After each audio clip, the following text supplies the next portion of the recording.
Assalamualaikum teman-teman, saya Randy Adha, Sekilas IT. Di awal tahun 2026, kita tahu semua rakit PC di sini tuh lagi mahal-mahalnya ya. Kemungkinan banyak yang cari laptop. Nah, video kali ini saya akan rekomendasikan ya 5 laptop untuk gaming, multitasking atau dipakai kerja ya di luar lapangan yang laptopnya tahan banting juga nanti ada rekomendasinya gitu ya. Sekarang daripada banyak ngobrol, kita akan langsung saja masuk ke laptop rekomendasi 6 jutaan yang pertama.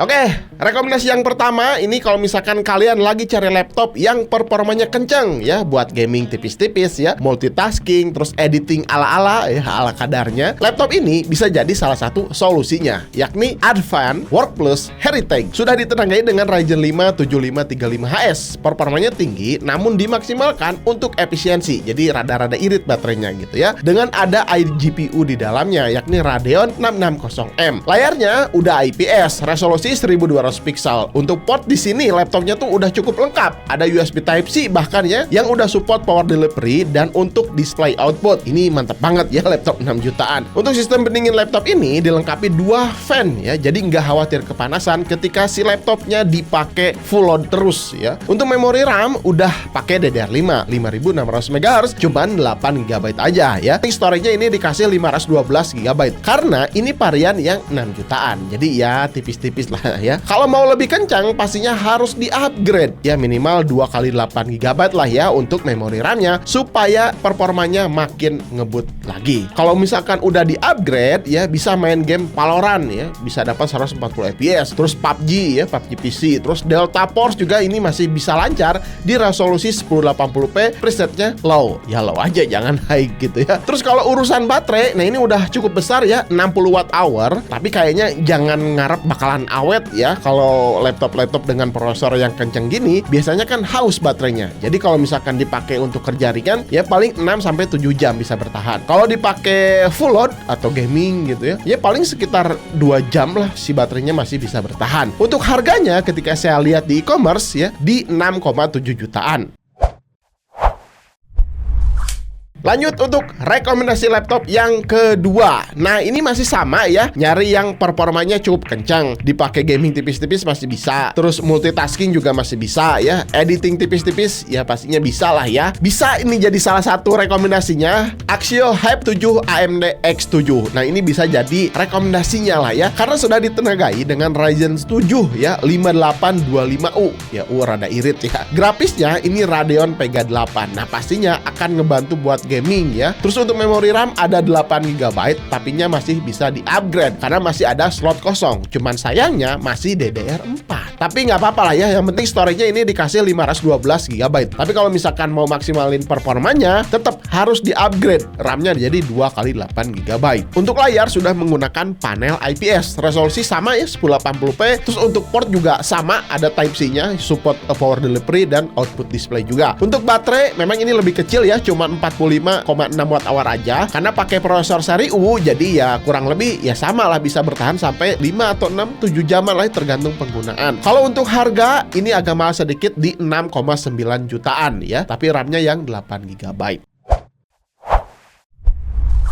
Lanjut untuk rekomendasi ketiga. Nah ini laptop ketiga ini kalau kalian nyari laptop buat kerja ya, terus bisnis ya, dipakai sekolah juga pastinya masih bisa. Dan ini tuh tahan banting ya, terus fitur keamanannya bagus, sering dibawa kerja ke lapangan jadi nggak usah khawatir. Jatuh ke Asus ExpertBook V1 atau V1 ya, ini bisa jadi pilihannya. Memang si prosesornya ini masih menggunakan Core i3 tapi udah generasi ke-13. Bawaan RAM-nya 8 GB udah DDR5 ya. Masih bisa di-upgrade juga ya. Terus SSD-nya juga udah Gen 4 512 GB bawaannya. Laptop ini tuh punya sertifikasi standar military grade. Kalau jatuh nggak sengaja masih aman. Nggak sengaja keinjak juga masih tahan. Bahkan disiram air si keyboardnya ini masih bisa bertahan. Nggak rusak gitu, aman-aman aja. Cuman kalau urusan layar ya memang bukan yang terbaik di kelasnya ya. Resolusi sama sih 1080p, panelnya IPS level, tapi ya IPS level. Jadi warnanya nggak terlalu pipit. Mungkin karena tahu ya laptop ini tuh cuman di dipakai buat ngetik ya, simpen data, kirim file kayak gitu ya, kebutuhan-kebutuhan bisnis lah ya. Jadi untuk warna layarnya bukan jadi yang utama. Ya nggak apa-apa lah ya, asalkan awet mah ya gaskeun aja gitu ya. Namun ya itu tadi ya, yang spesial ini tuh dari desainnya yang elegan. Terus fitur keamanannya juga yang ditonjolkan ya di laptop si Expertbook P1 ini. Fitur keamanannya ya banyak banget lah ya. Terus urusan baterai 42 watt hour ini lumayan cukup lah ya, bisa bertahan 6 jam ya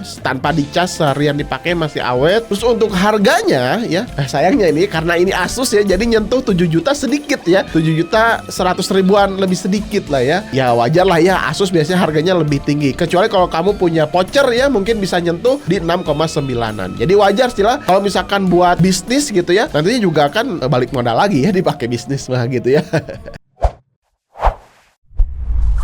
Rekomendasi keempat. Nah, laptop ini ya, kalau kalian pengen laptopnya performanya bagus ya, terus multitasking juga lancar, gaming tipis-tipis bisa, editing ala-ala bisa ya, tapi brandnya bukan brand lokal ya.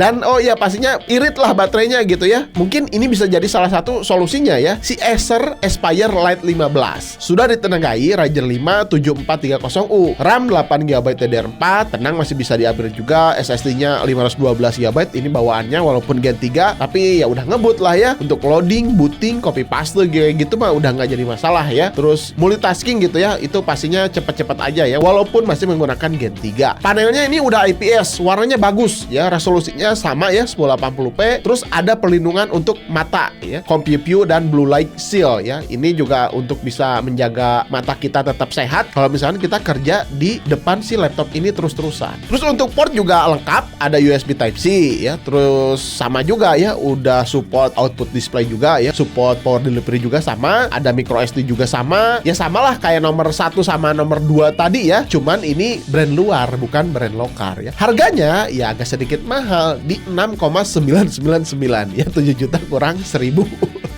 Padahal kan spek dan performanya hampir sama ya kayak brand lokal nomor 1 nomor 2 tadi gitu. Tapi ya gimana lagi lah ya. Oke, mungkin itu 4 rekomendasi yang bisa kalian cari di awal tahun 2026 di budgetnya 6 juta. Tapi 6 jutanya yang lebih ya, bukan yang 6 juta 100, 6 juta 300, enggak, 6,7, 6,9 jutaan.